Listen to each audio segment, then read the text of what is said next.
শহরের এই ব্যস্ত জীবন আর চিরচেনা ভিড়কে পিছনে ফেলে যখন আমি বেরিয়ে পড়লাম,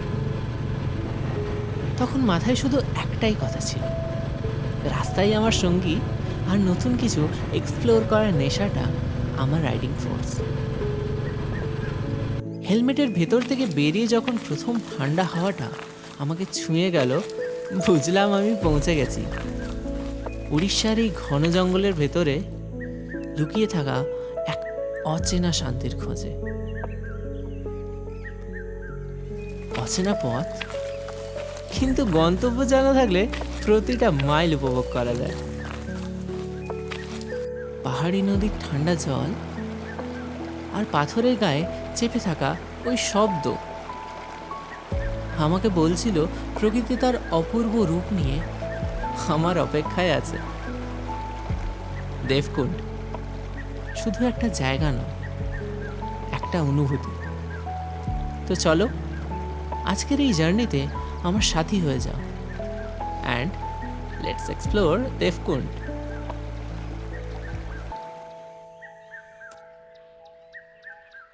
তো সকাল সকাল বেরিয়ে পড়লাম, শুরু হলো একটা নতুন দিনের।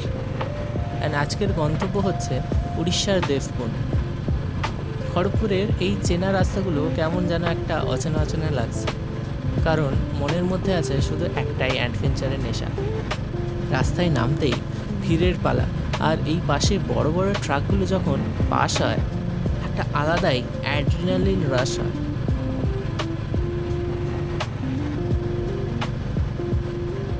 হাইওয়েতে বাইক চালানো মানে শুধু স্পিড নয়, প্রতিটা মুহূর্তে অ্যালার্ট থাকতে হয়। উফ, রাস্তাটা দেখো জাস্ট। ঝাড়গ্রামের দিকে যতই এগিয়ে যাচ্ছি, রাস্তাগুলো যেন আরও সুন্দর হয়ে উঠছে। দুপাশে বড় বড় শাল পিয়ালের গাছ, আর মাঝখান দিয়ে একটা কালো পিচের রাস্তা।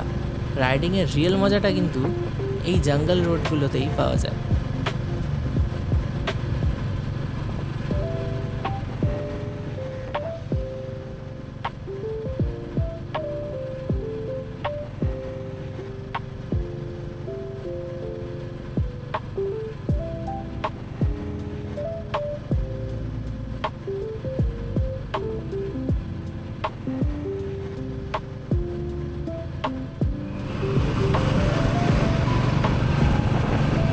এখন বাজে 8:30, অ্যান্ড আমাদের ডেস্টিনেশন এখনও 108 কিলোমিটার বাকি।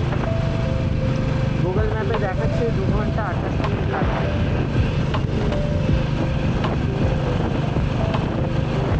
তো আমরা প্রায় 100 কিলোমিটার আসার পরে একটা জায়গা পেয়েছি, খাওয়ার জন্য দাঁড়িয়েছি এখানে। দেখতে পাচ্ছ গাড়িটা আছে। তো এখানে ব্রেকফাস্ট সেরে, খুব খিদে পেয়েছে, ব্রেকফাস্ট সেরে আবার বেরোবো। এখনও প্রায় 100 কিলোমিটারের কাছাকাছি আছে জার্নি। তো ব্রেকফাস্টে কী কী আছে? চাউমিন ঘর থেকে পাঠিয়েছিল, আলু পরোটা একটা, স্যালাড, কি সবজি জানি না, ডাল দিয়েছে, চাউমিন, মিষ্টি দই। কতক্ষণ আর বাইকের উপরে থাকা যায়? শুধু বাইকে পেট্রোল ভরে তো হবে না, রাইডারের পেটেও কিছু দিতে হবে। এই লোকাল ধাবার গরম চা আর পরোটা, সত্যি বলতে রাস্তার এই খাবারগুলোর টেস্টটাই আলাদা।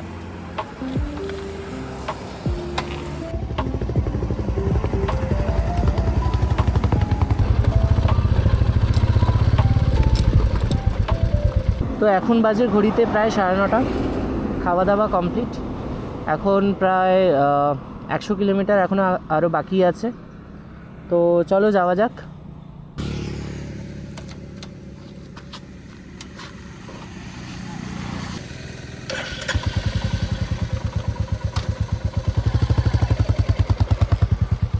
এখন বাজে 9:30, এখনও 2 ঘন্টা 20 মিনিটের জার্নি দেখাচ্ছে। এখান থেকে প্রায় 99 কিলোমিটার আছে। তো দেখাচ্ছে 11:50 বেজে যাবে। চলো এখান থেকে তাহলে যতটা তাড়াতাড়ি সম্ভব যাওয়া যাক।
এখান থেকে রাইটে যেতে বলছে।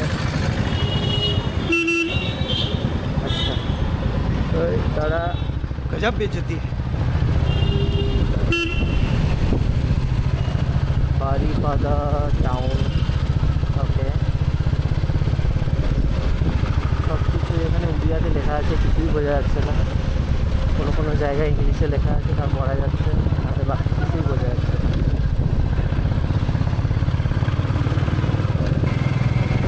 আমরা এখন ভিতরের রাস্তা দিয়ে চলছি। এখন প্রায় 60 কিলোমিটার বাকি। বামগুলো একদম দেখাই যাচ্ছে না। देखा आपने लापरवाही का नतीजा है। এখনো 60 কিলোমিটার বাকি। অ্যান্ড টাইম দেখাচ্ছে 1 hour 40 minutes মতো।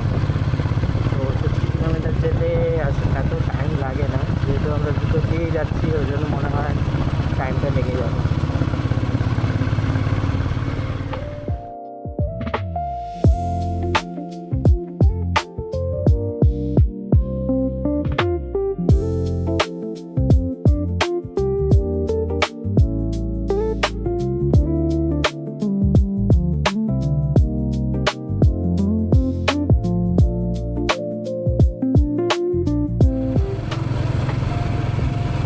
এখন বাজে 10:30, আর এখনও 43 কিলোমিটার বাকি আছে।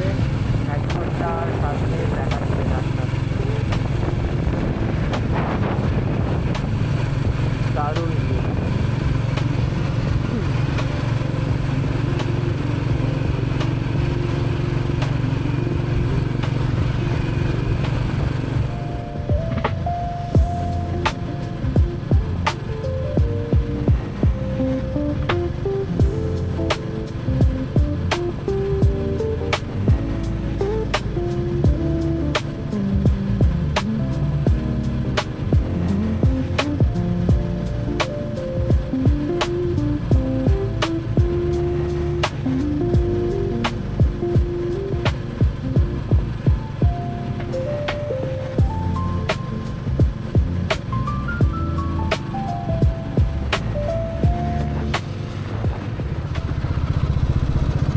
ওকে, দেবকুন্ড এখন এখান থেকে বোর্ডে দেখা যাচ্ছে 9 কিলোমিটার।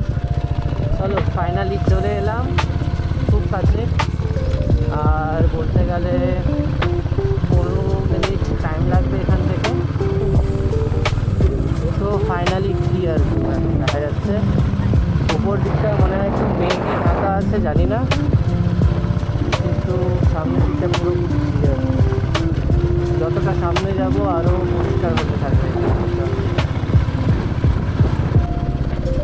তো ফাইনালি আমরা ডেস্টিনেশনে পৌঁছে গেছি। এখানে দেবকুন্ডের এটা হচ্ছে ওয়েলকাম গেট। তো মনে হয় এখানে পার্কিং করে আমাদেরকে টিকিট কাটতে হবে।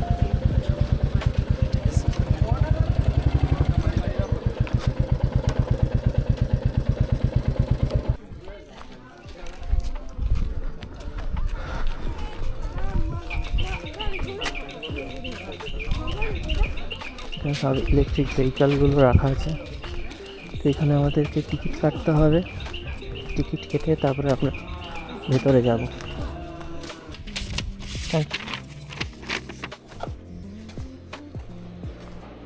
তো এখানে টিকিটের রেট দেখতে পাচ্ছ। বাইক এন্ট্রি ফি 20, সব কিছু 20। তো চলো যাওয়া যাক ভেতরে, কেমন আছে। ওকে, খড়গপুরে থেকে মনে হয় এখানে খুবই গরম। এখানে টেম্পারেচারটা খুব হাই। যতক্ষণ গাড়ি চলছিল বোঝা যাচ্ছিল না, বাট গাড়ি যাওয়ার পরে মনে হচ্ছে খুব গরম এখানে। তো ফাইনালি এন্টার হচ্ছে। Wow, nice.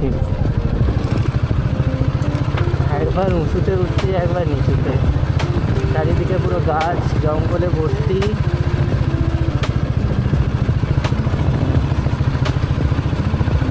আপাতত এখানে কাউকে দেখতে পাচ্ছি না, বাট টুরিস্ট নিশ্চয়ই আছে। বাইরে খুব অনেকজন ছিল।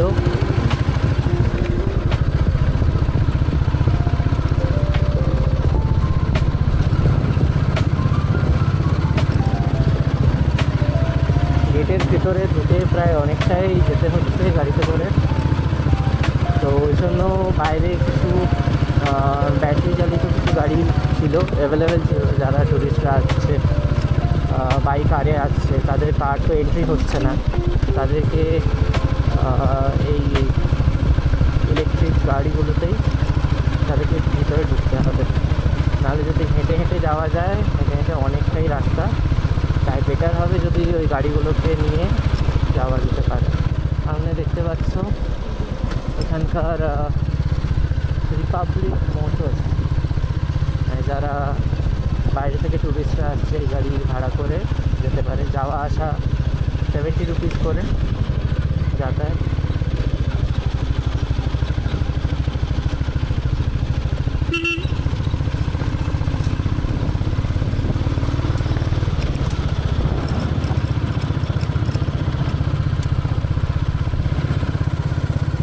দেখো জাস্ট পাহাড়ের ভিউটা দেখো, জাস্ট অসাধারণ অসাধারণ। যত সামনে যাচ্ছি ততই যেন ক্লিয়ার হতে যাচ্ছে।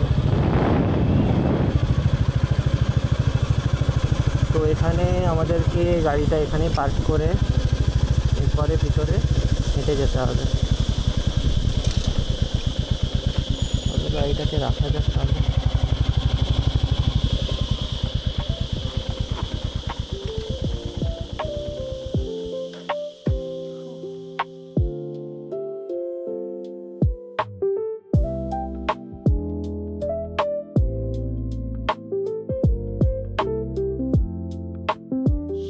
ফাইনালি ঢুকে পড়েছি।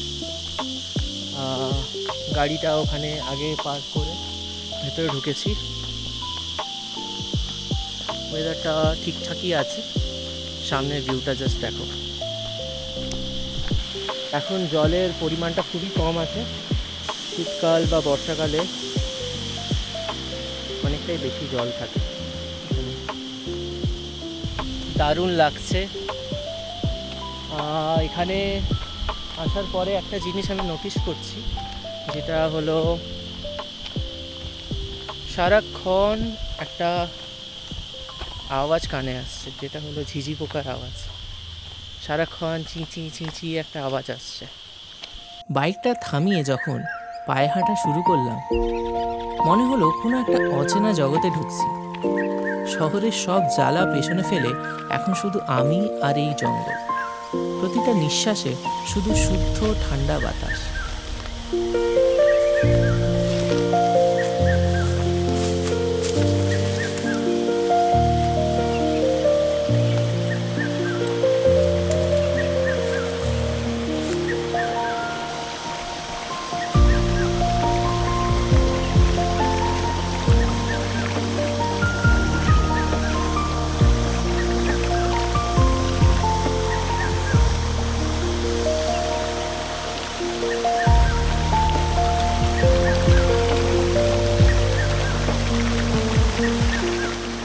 এখন বাজে প্রায়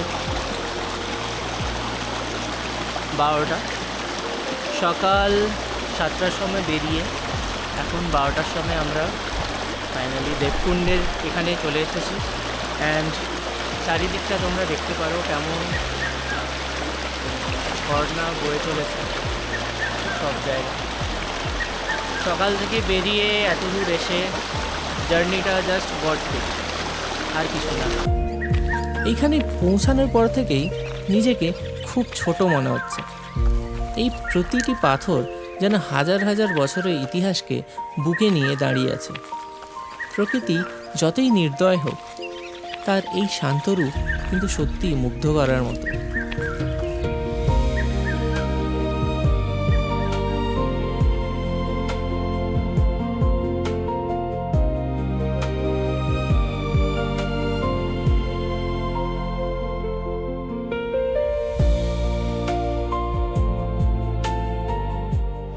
শুনছেন ওই দূর থেকে আসা জলের শব্দটা?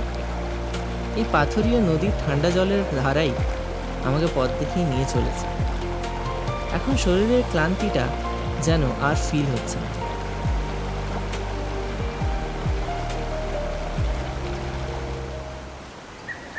এবার সামনে প্রকৃতি তার সবচেয়ে বড় উপহারটি ঠিক এইখানেই লুকিয়ে রেখেছে। পাহাড় থেকে এই জলের ধারাগুলি যেন আকাশ থেকে নেমে এসেছে। দেবকুণ্ড হলো দেবতাদের স্নানঘাট। এখানে পৌঁছানোর পরে মনে হচ্ছে আমার রাইডিং অ্যান্ড আমার পরিশ্রম সব কিছুই আজ সার্থক। এই দৃশ্যটা চোখে না দেখলে জীবনে হয়তো অনেক কিছুই মিস হয়ে যেত।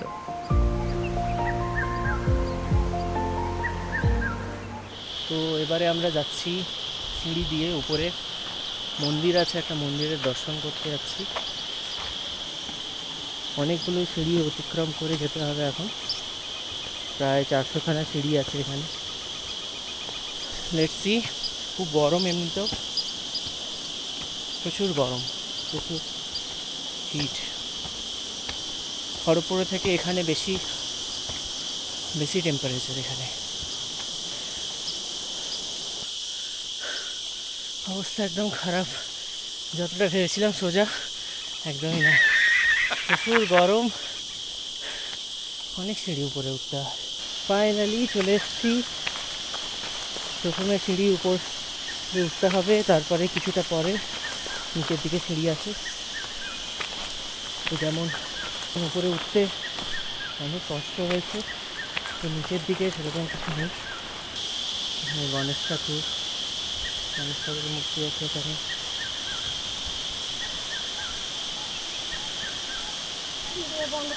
হ্যাঁ।